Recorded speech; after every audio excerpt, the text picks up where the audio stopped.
Tonight is the March 25th, 2024 Goffstown Select Board meeting. If you could all please join us in the Pledge of Allegiance. Pledge allegiance to the flag of the United States of America and to the republic for which it stands, one nation, under God, indivisible, with liberty and justice for all.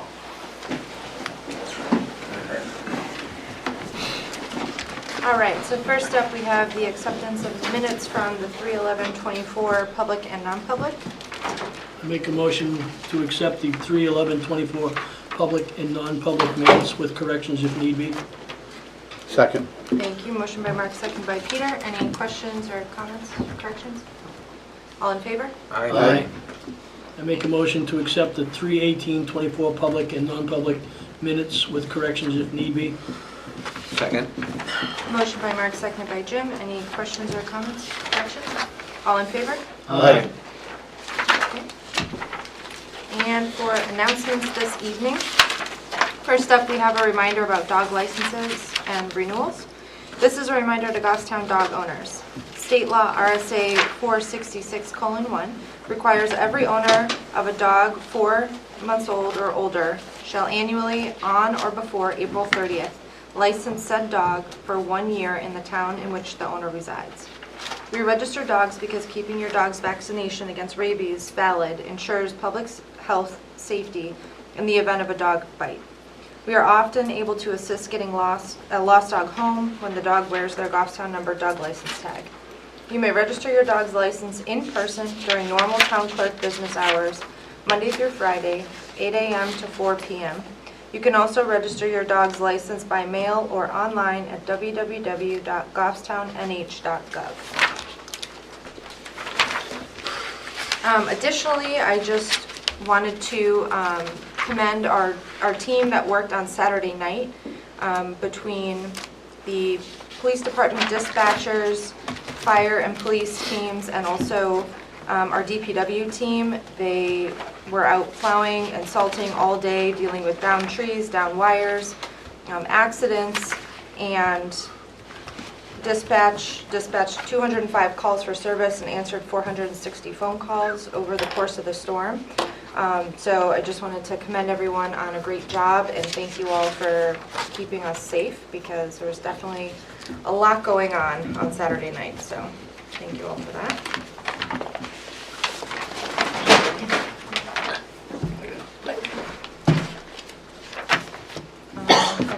Okay. Yeah, we have a couple minutes. Oh yeah, that's right. No, we didn't anymore, yeah. You're right.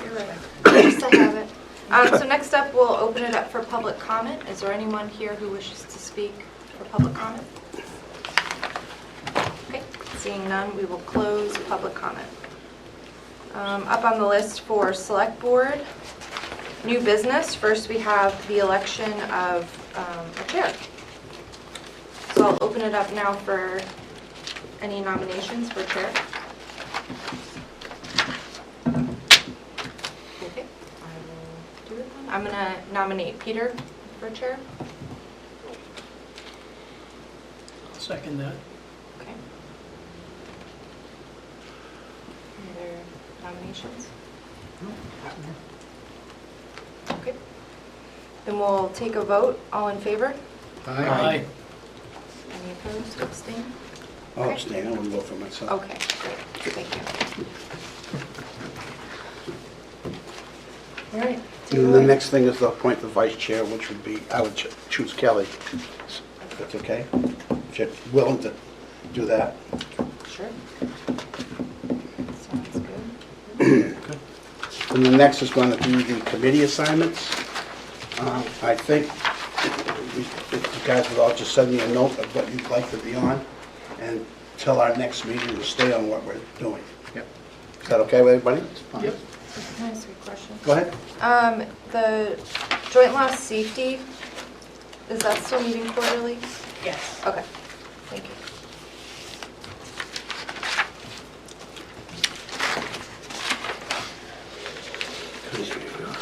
Okay, the rules of review and adoption of the rules and procedures of the select board, which is on 6/4. All right. Yes, that's correct. Has anybody reviewed these and have any recommendations on any changes that need to be made? I went through it quick, Peter. I didn't, we've been keeping pretty much up on these. Right. I didn't see any need to make any changes unless anybody else feels different. Yeah, nothing jumped out at me either. Yep. I'm happy with the way they are. Need a motion, I'll make that motion. Do you have, sorry, I was gonna ask Danielle if she had any recommendations, because we updated policy-wise in April of last year, right? That's correct. Just to point out, Appendix B, we recommended a revision that's found on packet page 15, and you can see the red line there. That's just an update to match what we've been doing for the select board's discussion as far as the order of the agenda items. But that was the only recommendation we had at this time. Yeah, that's what we're doing now. So. Right. Okay, you want a motion on that one? Yes, please. Mark, did you wait? I'll make the motion that rules and regulations stay as they are. As adjusted. presented. Yeah. Second. Any questions? Seeing none, all in favor? Aye. Opposed, abstaining, motion passes.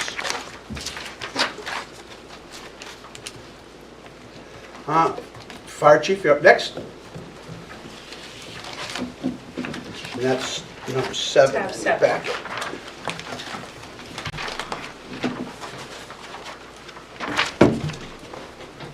Good evening, Mr. Chair, members of Good the board. evening. How are you doing, chief? Good, thank you. I have 2 items for you tonight. The first item is I'm requesting permission to apply for a Firehouse Subs grant for the purpose of purchasing 3 thermal imaging cameras. The estimated cost of these is, of the cameras is $30,000. This is through Firehouse Subs Public Safety Foundation, which provides donations of life-saving equipment and resources to first responders and public safety. The guidelines of the grant support thermal imaging cameras, and here in New Hampshire alone, Firehouse Subs has provided 68 grants, over 316,000. And of those grants, 41 of them have been for thermal imaging cameras. We had requested funds in this year's operating budget, but since we're in a default, obviously, that funding isn't available. So this would be a great opportunity for us to try and replace them. And I had also put one in the budget this year to replace because of their age. Kelly? Chief, I see the quote on the next page. Is there additional costs that, are you just gonna apply for the amount on the paper? Or is there additional costs for the cameras for like setup or So accessories or something? this quote is actually from back in 23, so we'll just Oh. get a fresh quote. And when we submit for the grant, we'll have the latest price on it. Anything else? That's it. That's a great program. So I'll make a motion to authorize the fire chief to apply for a Firehouse Subs Foundation grant for the purpose of purchasing 3 thermal imaging cameras. Second. Mark? Are we gonna keep the other old three that we had, or are we gonna put them out to pasture? If they're still in good operating condition, we'll put them on the ambulances. Okay, thank you. And is there any matching funds necessary? There is no For the grant. matching funds. Motion on the floor. Right? Motion second. Motion and second. All in favor? Aye. Opposed, abstaining, motion passes. And next, The next item is a request to extend the emergency hourly pay rate adjustments. As you're aware, the board in October of last year authorized me to institute an emergency hourly pay rate adjustment for the purpose of hiring part-time personnel at the EMT, AEMT, and paramedic level. That was due to 7 vacancies that we had in the full-time and a low level of paramedics. So it was for a 6-month period, and we agreed the chief would return to you and request renewal of rates if needed. So April 30th, 2024 is the end of the 6 months, and I want to come in and ask the board to consider extending it another 6 months. We did start the hiring back in October, but the time it takes to do physicals, backgrounds, and everything, we really haven't fully got it off the ground. To this point, today, we've hired 7 per diem EMTs, 4 of them are paramedics, 2 are basics, and 1's A. We've also hired some EMTs from up at St. A's, you know, the rescue squad that they have up there, so we're working with them. And a lot of those are going, some of them are going through an EMT course that the state's paying for.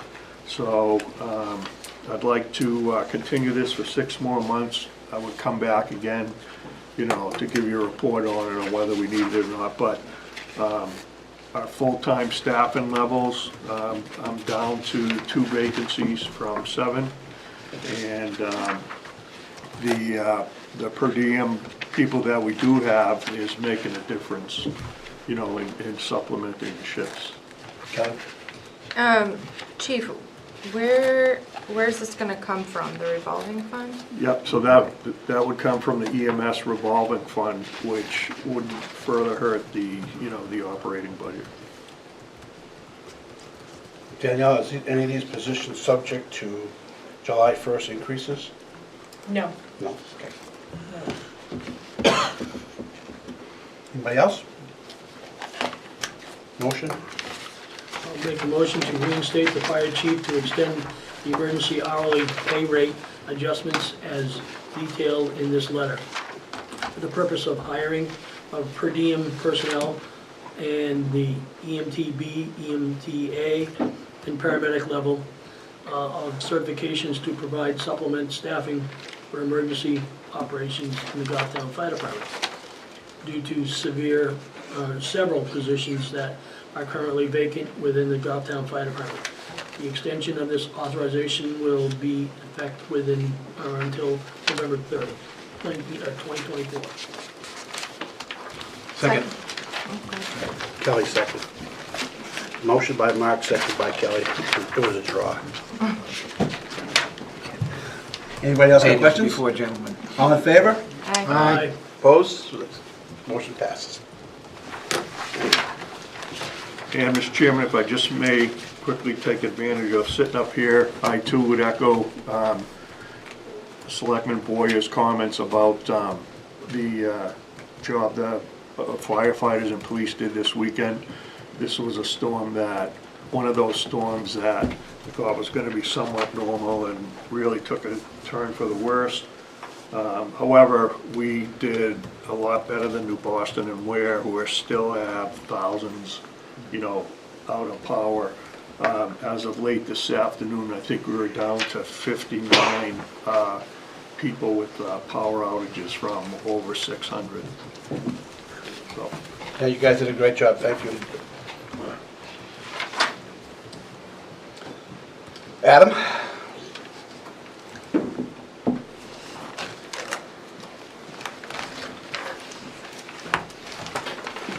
Good evening.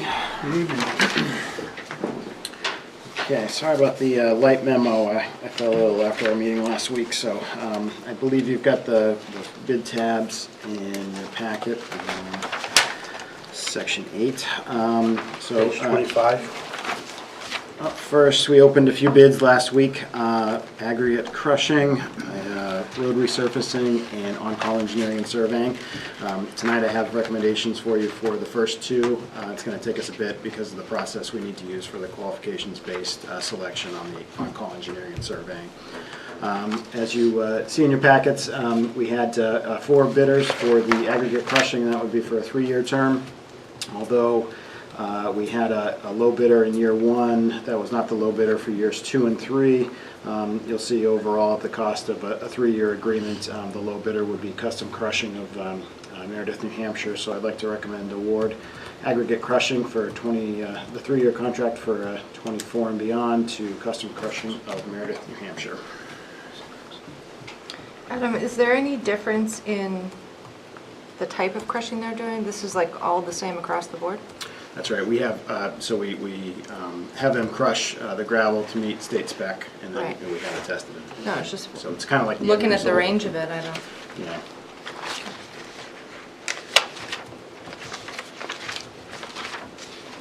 And they have good references? Yes, we've actually used them before as well, so including us on that list. Can you get a motion? I'll make a motion that we apply for the bid to Custom Crushing Company LLC for 3 years. Is that 2 or 3 of them? 3 years, please. How many? 3. 3 years. Second. Motion by Mark, seconded by Collis to award the crushing contract to Custom Crushing Company LLC. Any discussion, questions? Seeing none, all in favor? Aye. Opposed, abstaining, motion passes. Okay, thank you. And then the next one, asphalt road resurfacing. We only received 1 bid for this, and we have sent out bid packages to the paving companies in the state. I know they did receive, and we did have a few inquiries back, so I can't speak to why we only got the 1. But it was the company we've used for the last few years anyway, so we're more than happy with their work thus far, so I'd be happy to renew. Continental Paving of London and Hampshire was the only bidder. Pricing, liquid asphalt pricing hasn't changed all that much since this last contract began, but their cost of production certainly has, so it's up almost $20 from the previous 3-year agreement. But as with everything else, there's the labor and the materials and all that, and fuel that goes into that.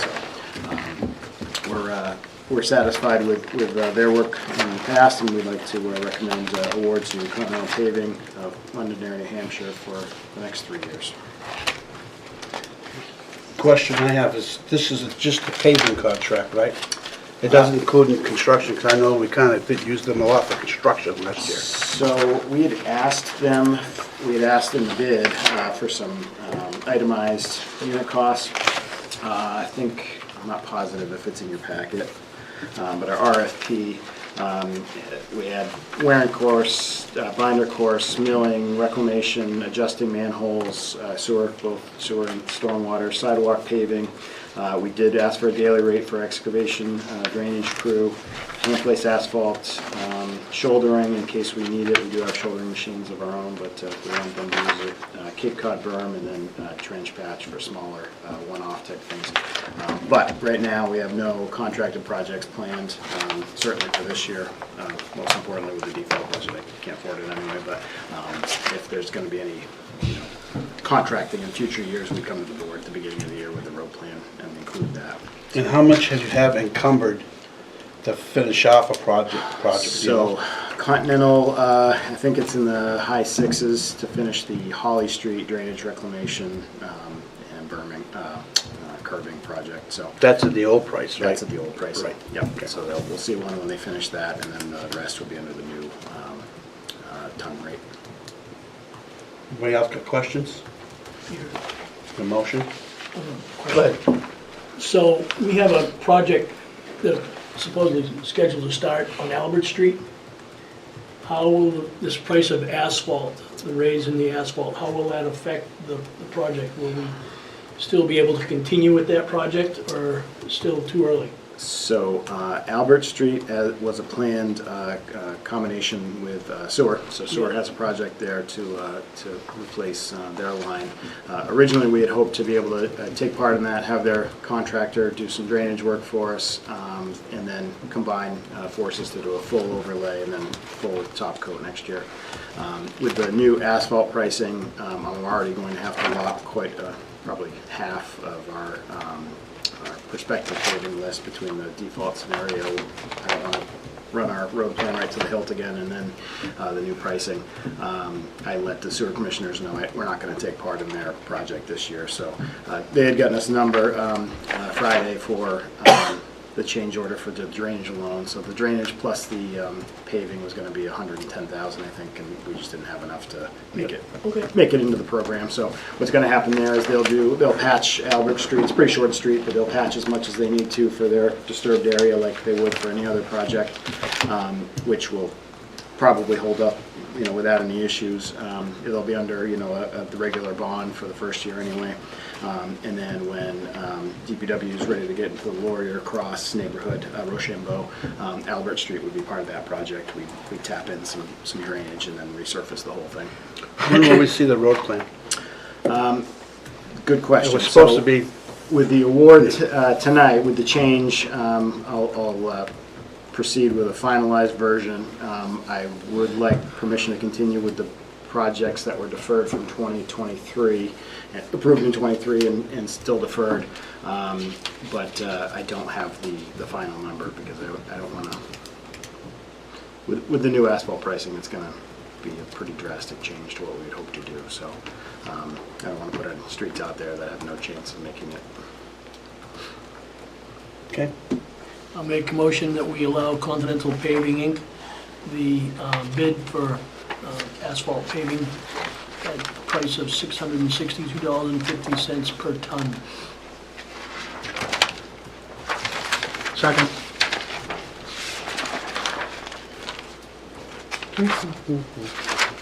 any further discussions or questions? Well, are we just doing for 1 year? Huh? Are we just doing for 1 year? I did request a 3-year pricing. They did provide that. No changes in the cost of the big items, the big asphalt items. Some changes for sidewalk, for manhole adjustments and that kind of thing. But for the most part, they held the $97.50 per ton for the Waring course and $92.50 for the binder course for all 3 years. So I would recommend we lock in the 3. I'll make that for 3 years, Peter. 3 years, right? Yep, 3 years. Okay. And that was seconded by Yes. Collis? Yep. Any further discussion or questions? Seeing none, all in favor? Aye. Opposed, abstaining, motion passes. Okay, thank you. And we'll put a hopefully final road plan list to you for the next meeting. It'll be summer by the time we get a list together. By the way, Adam, your guys did a great job during the storm as well, thank you. Pass it along. Yeah, Thanks thanks very very much. much. We have a public hearing at 6:30, so let's move on to the town administrator's report. At tab 10, you have your meeting schedule for this week. No meetings tomorrow evening. On Wednesday, there's a 9 a.m. Highway Safety Committee meeting at the police station. Yep. 6:30 p.m., the Historic District Commission will be meeting at Grassmere Town Hall. I'm sure we're gonna have that. Currently, it's still on the schedule. Okay. The chair is discussing with Derek if they're going Yeah, to I saw the cancel that one. communications back and forth. Yeah. Yep, nope, we're all set. I got them covered. On Thursday at 7 p.m., Planning Board will be meeting here in this room. Yes, I have that, although if somebody could back me up, I'd appreciate it. I have to do a airport run. As long as the flight's on time, I should be able to get back. Sure, I'll back you up, Collis. I got you Thank you, covered. Mayor. I think it's a pretty light agenda anyway. I think it's just one 2-lot subdivision. Okay. So are you gonna let me know, or you? Yes, want I me- will. I will for sure. Yeah, Yeah, thank you. No meetings on Friday this week. Next week, on Monday, there's no meetings. Tuesday at 5:30 p.m., there's a Village Pedestrian Bridge Ad Hoc Committee meeting at the Parks and Recreation Building. Yes, sorry. Hello? Yeah, hello. Just give me a nudge. On Wednesday at 6 p.m., the Economic Development Council will be meeting here at Town Hall. Okay. And at 6:30 p.m., the Library Board of Trustees will be meeting at the library. I got it.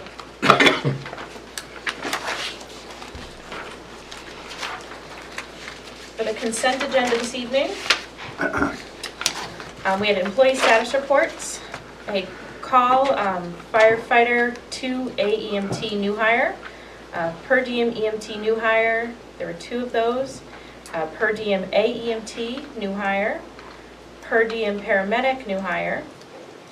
There's an IT support specialist change to 40-hour work week that was discussed last week. The IT help desk technician new hire, police dispatcher resignation, a police officer, K-9 officer incentive and degree stipend. The Two items that got added for status reports today was a per diem EMT wage increase. They've completed their training. And clerk 2, end of probationary period. Event permits that you have before you this evening, the Goffstown Main Street program is looking to do a yoga class on the Common with mountain-based yoga on June 1st from 8 a.m. to 10 a.m. The Goffstown Public Library is doing a Monadnock Falconry program on April 27th, 11 a.m. to 12:30 p.m. Location for that is Barnard Park. And Pinardville Lions Club, they are changing their date for the Easter egg hunt to March 30th, 2024 from 8 a.m. to noon at Roy Park. And we have a collective bargaining agreement that needs a signature of the entire board for the town of Goffstown and the New England Police Benevolent Association. The US DOJ Equitable Sharing Agreement and certification for the police department, that needs a signature of the chair. And a motor vehicle title for trade-in, that's for Goffstown Fire Department engine number 4. That requires the signature of the chair. I'll make a motion, we approve the consent agenda as presented. Second. Any questions? Motion by Kelly, seconded by Jim. All in favor? Aye. Opposed? Abstaining? Motion passes. Now I know why Derek's not here. This next page. I was going to do it a little differently though, if that works. So we do have the assessor's recommendation this evening. This is the annual renewal. So everything that we have before us in your packet and online as well lists all the map and lot numbers individually. But as a summary, the report of timber cut and timber tax warrant, there is 1 approval recommended. For the tax deferral for elderly or disabled, there's approval for recommendation for 1 unit. Elderly exemptions, approval recommended. There are 8 available for that. Solar energy systems exemptions, approval recommended. We have 6 properties there. All veterans tax credit, there were 2 that were approved for approval recommended. The veterans tax credits, there are 10 properties, approval recommended. And the tax credit service connected total disability, we have 1 property that is approval recommended. I like that much better. Nice adjustment, thank you very much. Motion to approve the assessor's recommendation. Second. Motion by Mark, seconded by Collis. Any discussion? Seeing none, all in favor? Aye. Opposed? Abstaining? Motion passes. Thank you. The next item we have before you is the request for appointment of the tax collector.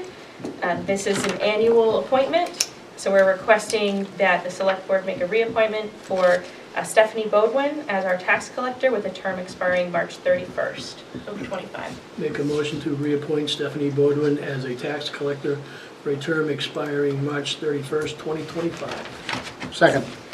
Motion by Mark, seconded by Collis. Any discussion? Seeing none, all in favor? Aye. Opposed? Abstaining? Motion passes. Next one is the reappointment for our deputy tax collector. Again, we're looking to have that annual reappointment for our existing deputy tax collector, Deb Macias, for a term expiring March 31st of 2025. Motion to appoint Deb Macias as the deputy tax collector for a term expiring March 31st, 2025. Second. Motion by Collis, seconded by Jim. Any discussion? Seeing none, all in favor? Aye. Opposed? Abstaining? Motion carries. Next one we have is the appointment for the deputy town clerk. I'm requesting to reappoint deputy town clerk Karen Leclerc for a term expiring March 31st, 2025. Motion to reappoint Karen Leclerc as the deputy town clerk for a term expiring March 31st, 2025. Second. Motion by Collis, seconded by Kelly. Any discussion? Seeing none, all in favor? Aye. Opposed? Abstaining? Motion carries. Next, there are 2 volunteer appointments, one for the Economic Development Council and one for the Building Board of Appeals. The Goffstown Economic Development Council has made a recommendation to appoint Oscar Aravalo as an alternate member, and that was an appointment that they are recommending from their 3/6/24 meeting. Additionally, the town has received a volunteer application for appointment to the Building Board of Appeals. The Building Board of Appeals doesn't hold any regular meetings. They're only called to meet if there is someone who's appealing a decision of the Goffstown Building Inspector, and that individual has had his credentials reviewed by the current building inspector, but that individual's name is Timothy Plumpton. I'm going to make a motion that we move these recommendations to non-public under RSA, do you know what the RSA is? Adversely affecting reputation. It's RSA 91A:3, 2C. Thank you. Both of them? Yes. I'll second Kelly's motion. Thank you. Any discussion? Seeing none? All in favor? Aye. Aye. Opposed, abstained, motion passes. And it is 6:30, we have a public hearing scheduled.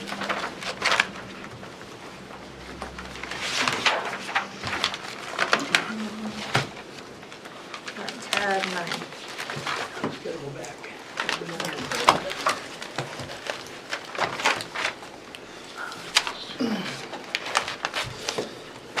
Pursuant to RSA 41:14-A, the Goffstown Select Board is holding a second public hearing on March 25th, 2024 at 6:30 PM at the Goffstown Town Hall, 16 Main Street, Goffstown, New Hampshire, to accept public input pertaining to the town purchasing vacant property on Henry Bridge Road, map 27, lot 6-1, owned by St. Ange Septic Tank Service, Inc.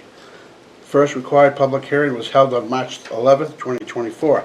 So Select Board shall vote on the land acquisition at their next regularly scheduled meeting on Monday, April 28th, 2024, in accordance with New Hampshire RSA 41:14-A.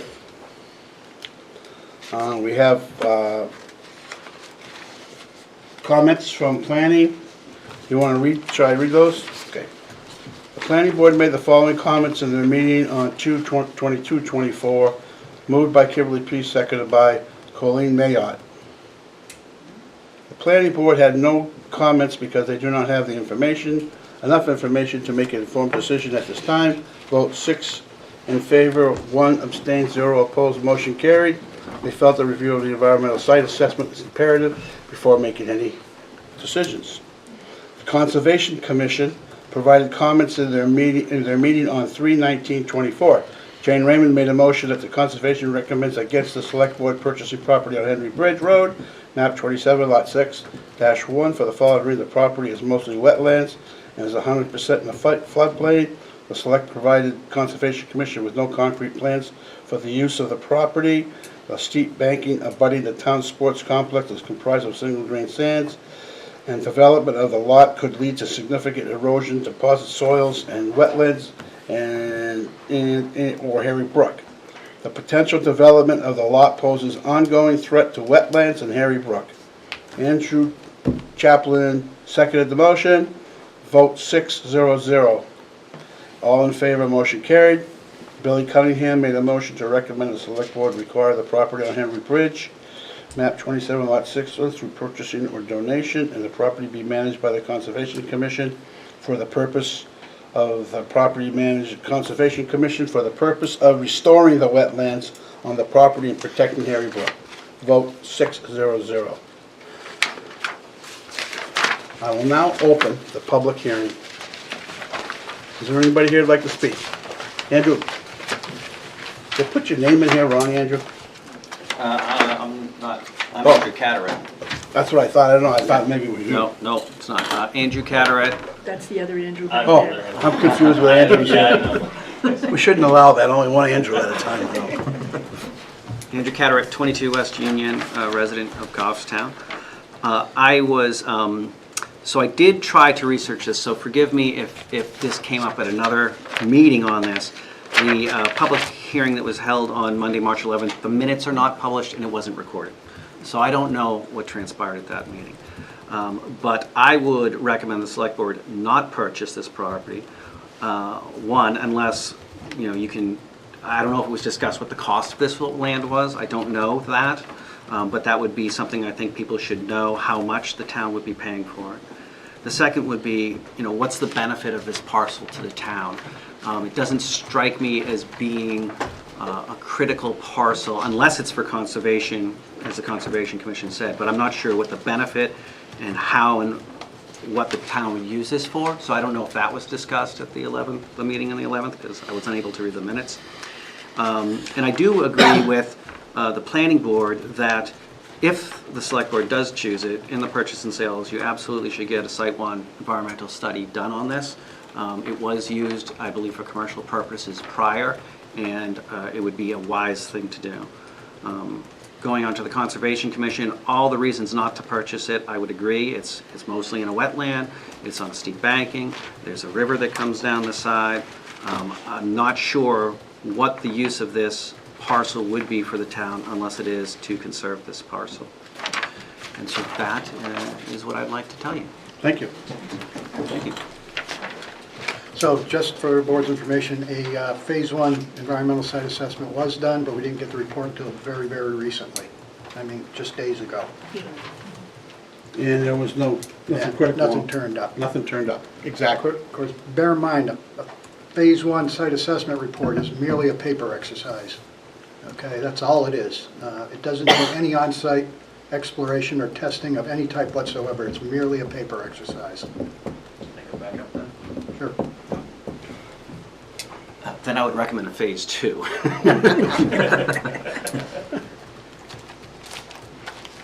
Thank you. Hello, Jane. Hello, Hey, Jane. Jane Raymond, 336 Blackbrook Road, Goffstown, New Hampshire, and a Conservation Commissioner. I'm here simply to speak on behalf of the Conservation Commission and support what you read, that we don't recommend this, and we have no information about a level 2 site assessment. We can imagine what it might be, but it hasn't been done, we don't know. And we don't understand why the town would want to buy this, unless there's something that you're not telling us about why you want to buy this. And I think that's very puzzling for the Conservation Commission. We're very puzzled by this. And I know you've seen these maps, but this shows that it is completely in the floodplain. And even the last snow, rain event that we had, it was all puddles and full of water down there.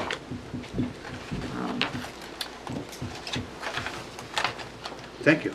And I would also certainly like to see a higher level of site assessment, environmental site assessment, personally, and the Conservation Commission as well.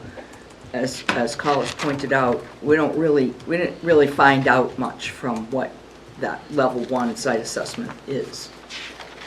So I would certainly recommend that you do that. Okay.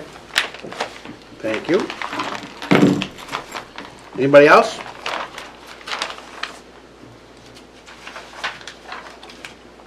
Seeing none, I'll close the public hearing. And we'll debate it later, I guess. At your next meeting Yeah. on April 8th, that would be when the board would make a decision. And that is required by statute. They have to wait 2 weeks after the public hearing. So that's the vote date. April 8th. Yeah. Yeah.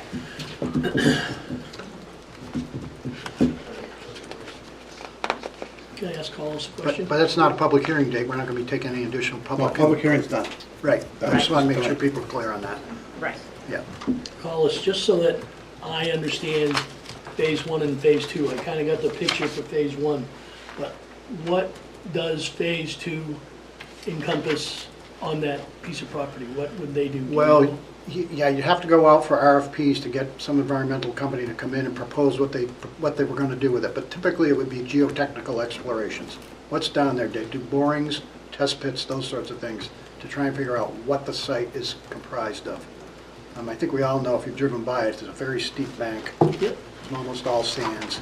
But it'd be good to know, good information to know, so that we move forward with some sort of development of that property, what we're going to be getting into. Okay, thank you. Yep. I would think that we would have to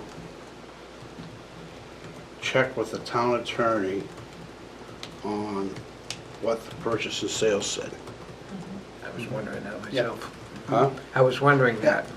No, I don't think the purchase and sales went as deep as, I don't think it required a two. right. So I don't know if we'll be breaking the contract with them or not, so. It And it almost, was strictly, that was strictly done on, if I remember right, it was strictly done on the okay of the electrical service. And it was okay on the environmental, checking to see if there's any dirty dirt there. And it sounds like they did. So I'm not sure. You would have to check with the town attorney on that, I would think, wouldn't you? I mean, yeah. Well, wait a minute, now I'm confused. Was there any testing for environmental hazards? just a desktop paper exercise, what the historical uses were, would that have raised any red flags?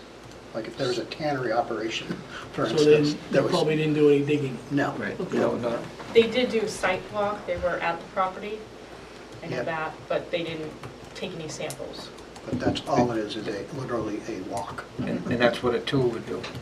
Yes. I think, check with account, I agree with you. Yeah. Okay, let's move on.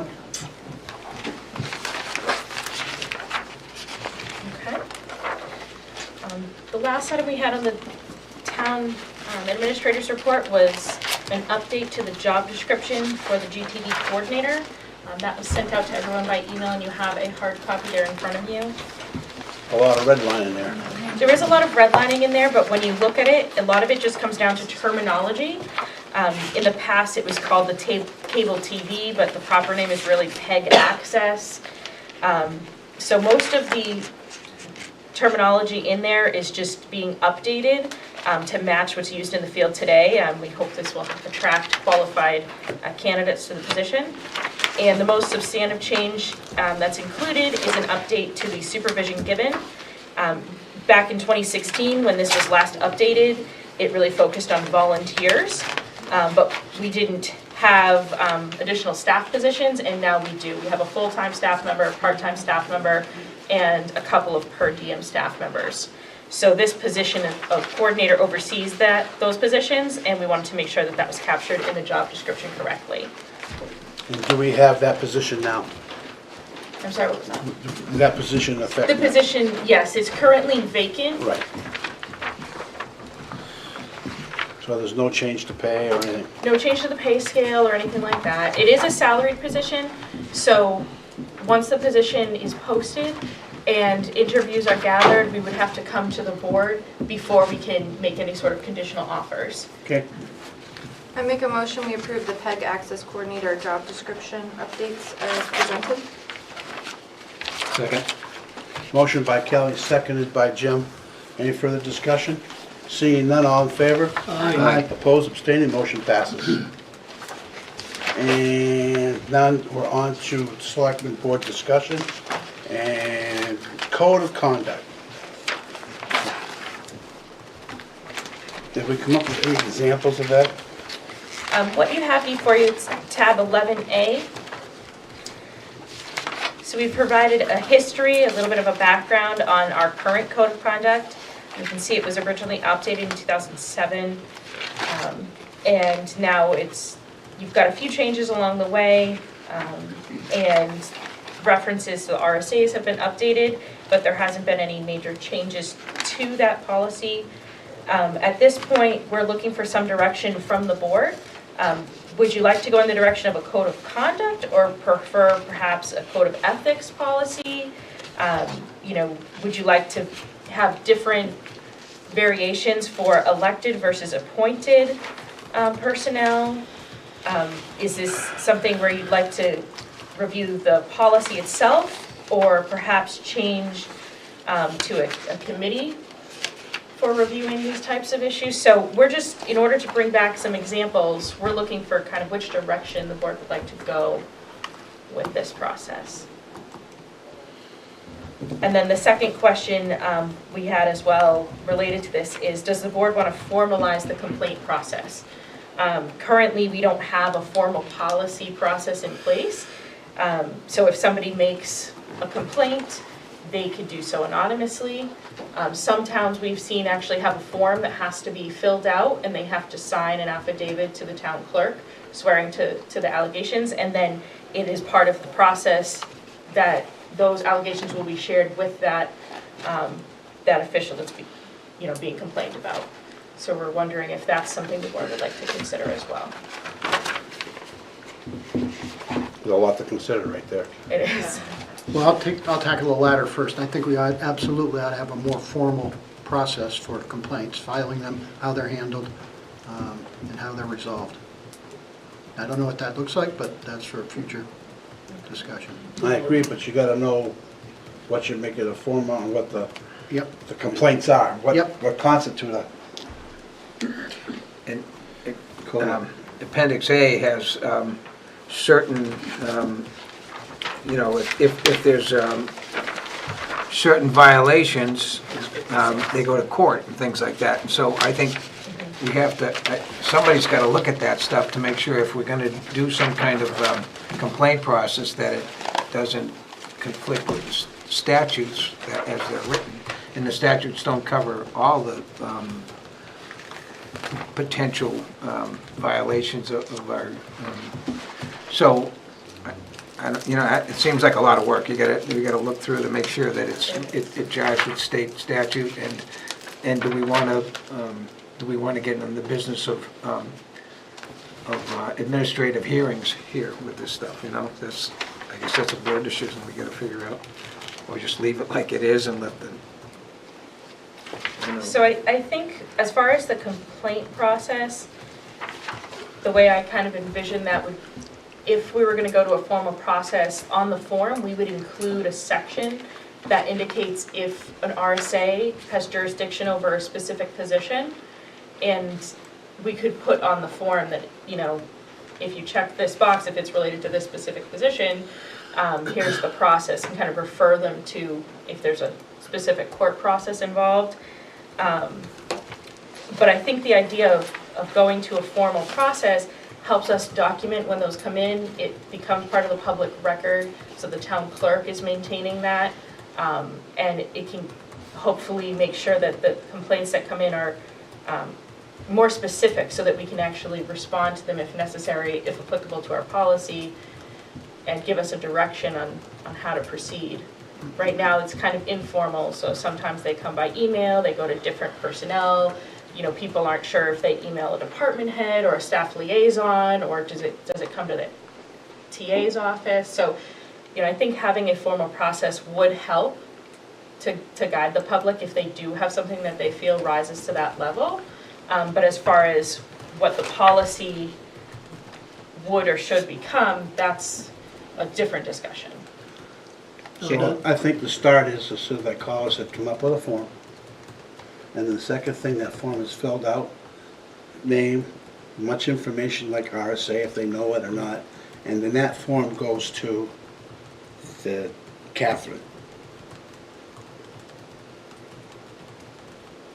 To Catherine? Where else would you put it? Town clerk? The town clerk typically, because Okay. that's what the we've seen in town the clerk. past with other communities.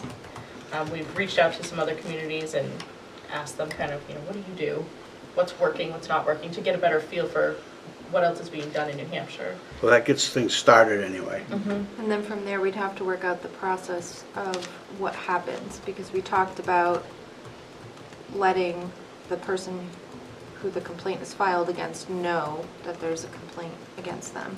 Absolutely. Yep.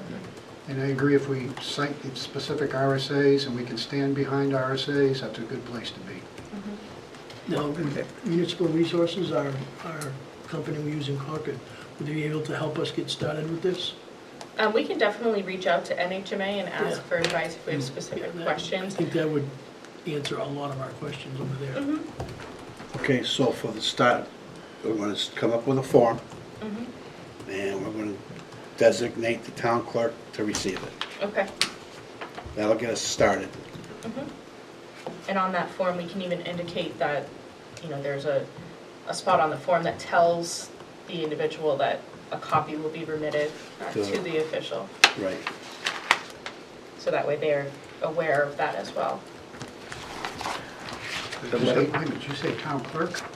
The town clerk I would think I heard initially you mentioned receive. Catherine. Well, I did, but then she said the town clerk normally does it, uses Okay. it, so we'll just Okay. stay with the town Yeah, clerk. yeah, okay. What about punishments, or what's gonna, So- what's the whole purpose of this? We're gonna go through a whole rigmarole and not have any authority to do anything to the I would say person? I think it would have to be in stages, depending on the degree also, right? Well, So I'm not- it may I'm not- just be a letter of reprimand, or, first stage, and then, Well, the problem is if they're violating RSA, there's very strict rules about what happens under those. Yeah, right. But I think part of this is also to formalize the complaints themselves, because we have had those conversations where we don't really know what to do with it. It's not technically violating any rules, but we feel like the person should be informed. So this is just giving process to how to do that and how to file them and how to, I think, right? But So to you your wanna keep point, the same system, except make it more, what I think you're, correct me if I'm wrong, but what I think you're getting at is what if we get something and it needs some sort of, like, are we having hearings then? Is that what you're kind of asking? yeah, where are we What gonna happens do, are we after? just gonna do a thing saying, like we have been doing, except make it more specific so that the person knows, there's rules, but then we're not gonna do anything. Is the purpose of this thing to correct things and punish them, or just to notify the person who's been violated or who's been complained against, that there's a complaint pending, and then leave it to the courts or do nothing, like we did? and does that person get a chance to respond in Right. writing? I think that would be, Yeah, most certainly. I'd Yeah. give them like a 30-day window or something. And then we're gonna have some kind of fact-finding thing, or just?